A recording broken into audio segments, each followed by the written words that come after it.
Hello students, myself Shamia Chaudhary, PGT Chemistry. Our D block element topic is finished, okay, and our today's topic is F block element. Okay, from today I will start F block element.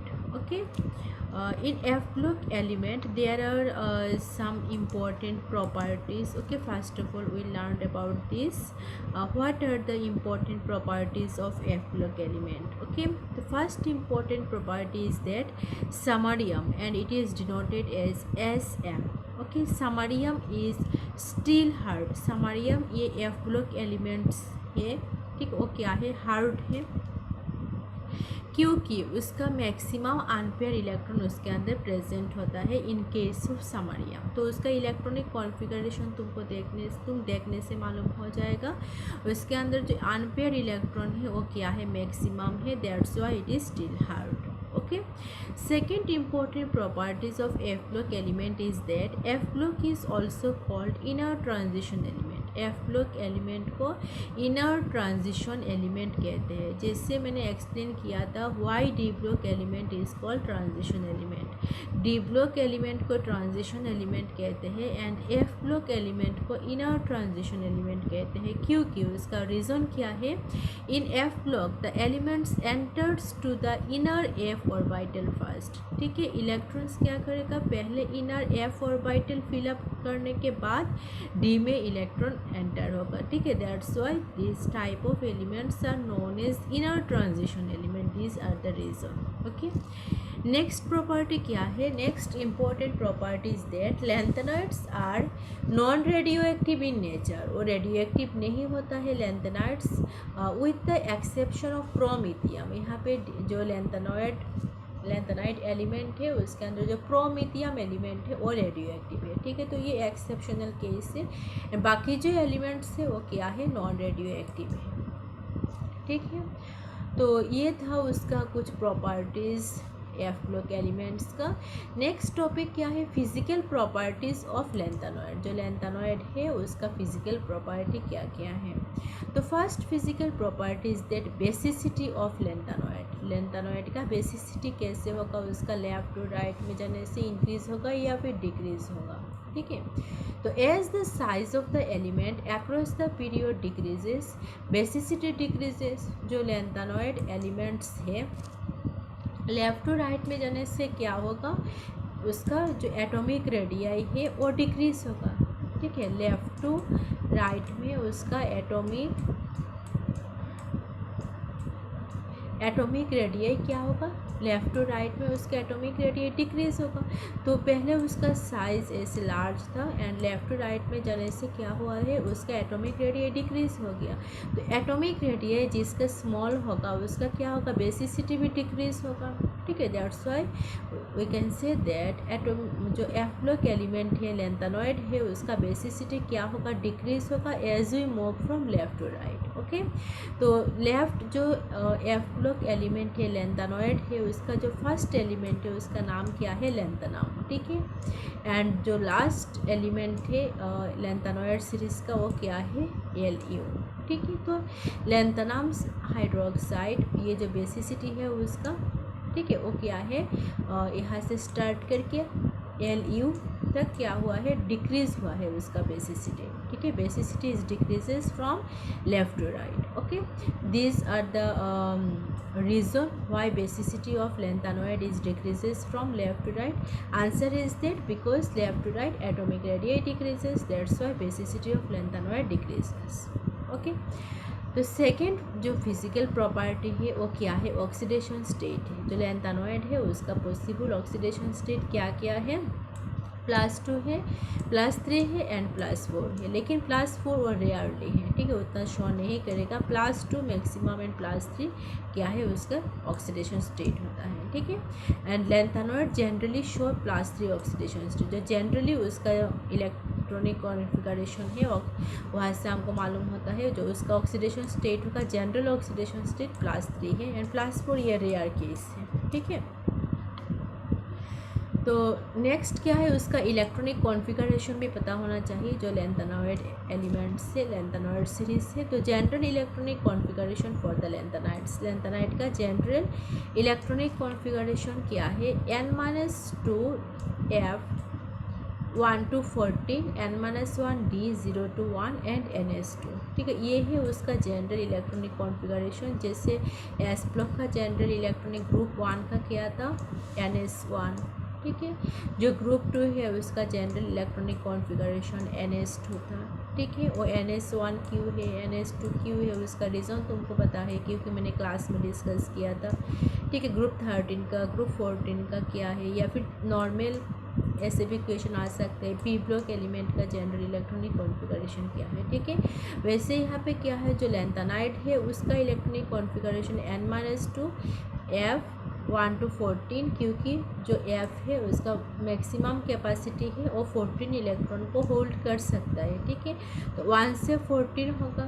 ठीक है, and n-1 D orbital के अंदर सिर्फ 0 या फिर 1 electron ही होगा। ठीक है, उससे ज़्यादा नहीं। पहले f ऑर्बिटल में इलेक्ट्रॉन सेंटर होता है, that's why it is known as inner transition element. ठीक है, तो पहले f फिलअप होगा, उसके बाद इलेक्ट्रॉन्स d में आएगा एंड d के क्या होगा, उसका कैपेसिटी क्या है 0 to 1। ठीक है, एंड ns के अंदर क्या होगा, 2 इलेक्ट्रॉन्स होगा। ठीक है, तो एस फॉर एग्जाम्पल, ये ऐसे क्यों है, अगर एग्ज़ाम में तुम ये सीक्वेंस याद नहीं रहेगा तो तुम आफ्टर प्रिंसिपल यूज़ करके तुम कर सकते हो। ठीक, S for example ns2, ns के जगह n = 6 है, तो 6s2। ठीक है, एंड s के अंदर 2 इलेक्ट्रॉन है। जो d है, d के अंदर कितना हो सकता है, 0 to 1 electrons. Okay, and n-1 है, मतलब 5 d होगा। ठीक है, उसके बाद क्या है, f के अंदर कितना इलेक्ट्रॉन होगा, 1 to 14 इलेक्ट्रॉन्स होगा। एंड n-2 मतलब n क्या है, 6 है, तो 6 - 2 मीन्स 4f। ठीक है, ये 4f 1 to 6 है। ठीक है,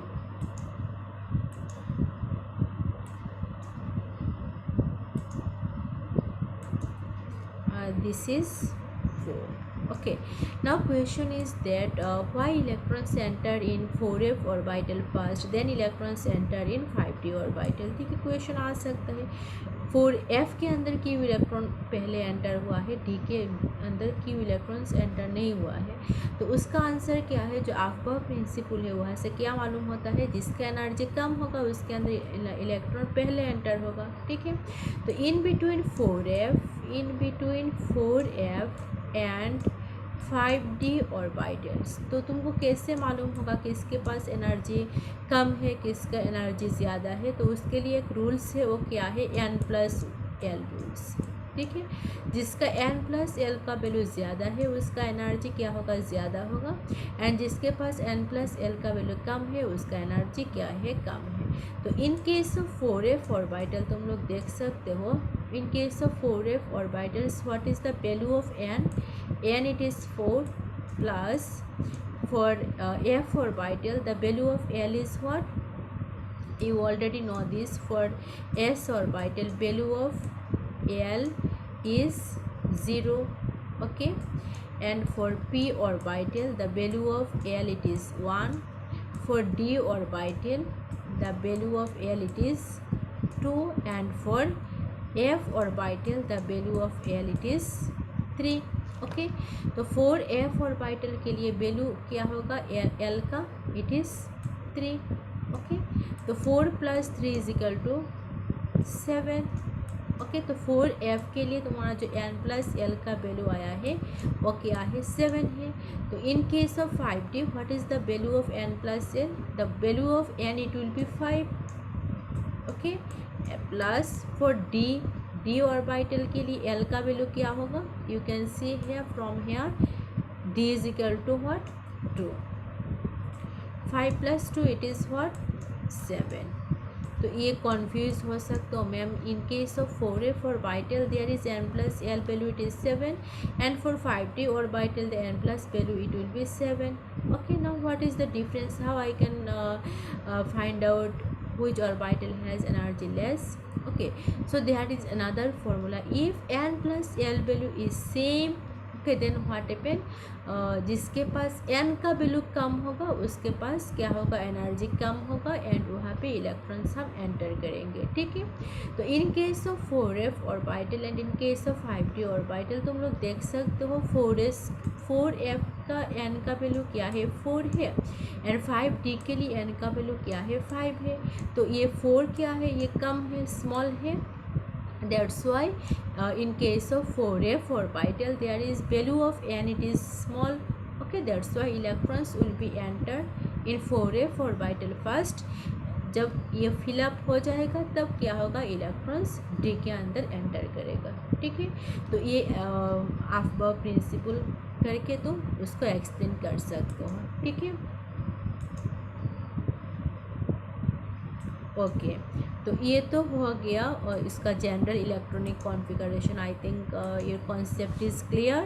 okay, now important properties, another important properties that important configuration of gadolinium. जो गैडोलिनियम है लैंथेनॉइड का जो एलिमेंट है, लैंथेनॉइड एलिमेंट है गैडोलिनियम, उसका एटॉमिक नंबर है 64, ठीक है। तो 64 का जो इलेक्ट्रॉनिक कॉन्फ़िगरेशन है, तो तुम बता सकते हो मैम आपने बोला है जो एफ ऑर्बिटल है वो इलेक्ट्रॉन फिलअप करने के बाद हम डी के अंदर इलेक्ट्रॉन्स को फिलअप करेंगे, ठीक है। लेकिन ये जो गैडोलिनियम है उसके लिए एक एक्सेप्शन है, वो क्या है, उसका इलेक्ट्रॉनिक कॉन्फ़िगरेशन ऐसे नहीं होगा जैसे मैंने नॉर्मल जो ट्रेंड रूल्स बताया, एफ ऑर्बिटल फिलअप करने के बाद इलेक्ट्रॉन्स डी में एंटर होगा, ठीक है। मीन्स पहले 4f को फिलअप कर दिया, 4f8, उसके बाद 5d 0 6s2, लेकिन उसका इलेक्ट्रॉनिक कॉन्फ़िगरेशन ऐसे नहीं होगा क्योंकि जो f ऑर्बिटल है उसका कैपेसिटी क्या है, वो 14 इलेक्ट्रॉन को होल्ड कर सकता है एंड उसका जो हाफ ऑर्बिटल है मतलब F7, you already know that half filled orbital क्या होता है, मोस्ट स्टेबल होता है। तो F7 जो इलेक्ट्रॉनिक कॉन्फ़िगरेशन है ये बहुत ज़्यादा स्टेबल इलेक्ट्रॉनिक कॉन्फ़िगरेशन है, तो ये उसका टेंडेंसी रहेगा F7 इलेक्ट्रॉनिक कॉन्फ़िगरेशन रहने का, ठीक है। That's why you can write this electronic configuration like this. First of all you fill up 4f7, जो एक्स्ट्रा इलेक्ट्रॉन है उसको हम डी के अंदर होगा वो 5d1 6s2, ठीक है। This is the correct electronic configuration of gadolinium and this is important configuration because this is exceptional case, ये नॉर्मल ट्रेंड से नहीं होगा। जैसे इन case of D block element में देखा था जो कॉपर है उसका इलेक्ट्रॉनिक कॉन्फ़िगरेशन, मैंगानीज का जो इलेक्ट्रॉनिक कॉन्फ़िगरेशन, क्रोमियम का जो इलेक्ट्रॉनिक कॉन्फ़िगरेशन वो जनरल ट्रेंड में नहीं होगा क्योंकि हाफ फील्ड वो ज़्यादा स्टेबल होता है, दैट्स वाई उसका इलेक्ट्रॉनिक कॉन्फ़िगरेशन ऐसे होगा, ठीक है। नेक्स्ट क्या है, similar two chromium D5S1 not D4S2, तो ये ऑलरेडी मैंने बता दिया है। जो क्रोमियम है उसका इलेक्ट्रॉनिक कॉन्फ़िगरेशन क्या है, D4S2, ठीक है। तो D4S2 उसको हम ऐसे नहीं लिखते हैं क्योंकि जो D5 होता है वो ज़्यादा स्टेबल होता है, दैट्स वाई S से 1 इलेक्ट्रॉन D के अंदर आ जाएगा एंड उसका इलेक्ट्रॉनिक कॉन्फ़िगरेशन D5S1 है, ठीक है।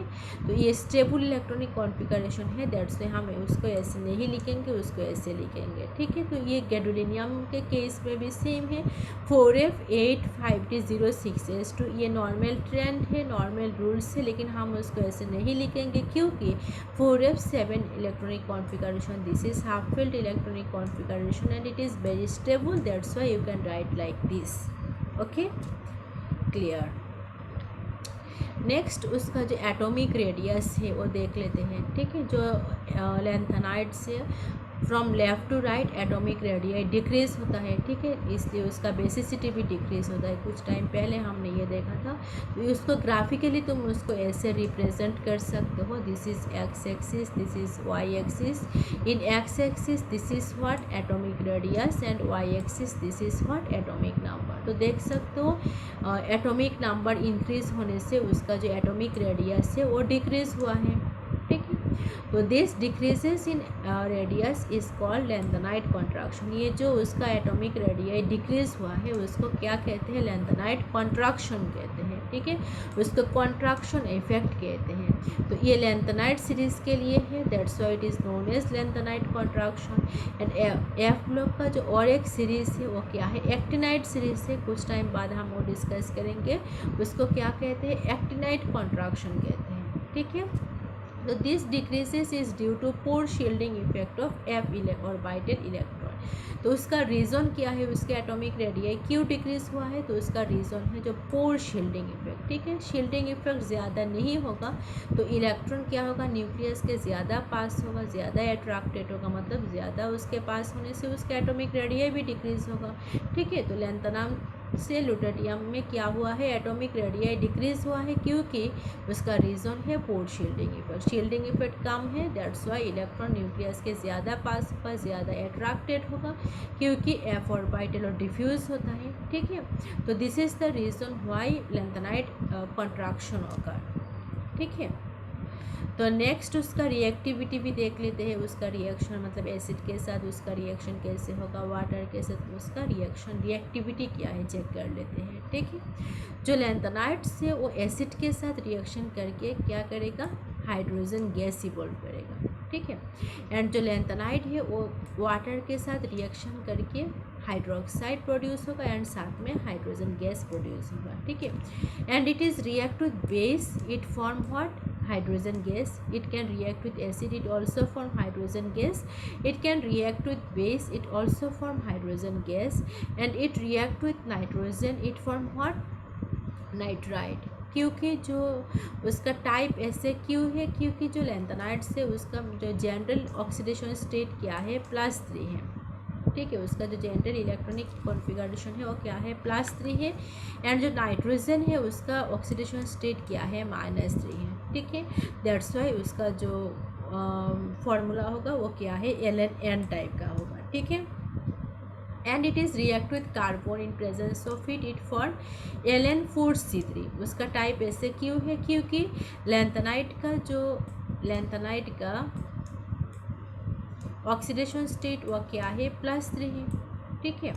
एंड कार्बन का क्या है, +4 है, ठीक है। तो उसका जो जब कार्बन के साथ रिएक्ट करके कंपाउंड फॉर्म करेगा तो उसका फॉर्मूला क्या होगा, ये जस्ट क्रॉस मल्टीप्लिकेशन Ln4C3, ठीक है, जस्ट क्रॉस मल्टीप्लिकेशन हुआ है, ठीक है। You already know this how you can right chemical formula, this is class 9th concept, ठीक है। दैट्स वाई उसने जो कार्बाइड फॉर्म किया है उसका फॉर्मूला क्या है, Ln4C3 टाइप का है, ठीक है। And when it react with oxygen it form what, Ln2O3, क्योंकि Ln उसका जो लैंथेनाइट है उसका ऑक्सीडेशन स्टेट +3 है एंड ऑक्सीजन जो है उसका क्या है, -2 है। जस्ट अभी क्रॉस मल्टीप्लिकेशन करो तो उसका क्या होगा, क्रॉस मल्टीप्लिकेशन करने से Ln2 एंड ऑक्सीजन के साथ क्या होगा, 3 Ln2O3, that's why it form oxide and oxide का जो टाइप है वो क्या है, Ln2O3, ठीक है। तो ये था उसका रिएक्टिविटी लैंथेनाइट्स का, ठीक है। तो नेक्स्ट टॉपिक क्या है, वो एक्टिनाइट है, वो मैं नेक्स्ट क्लास में डिस्कस करूँगी, ठीक है।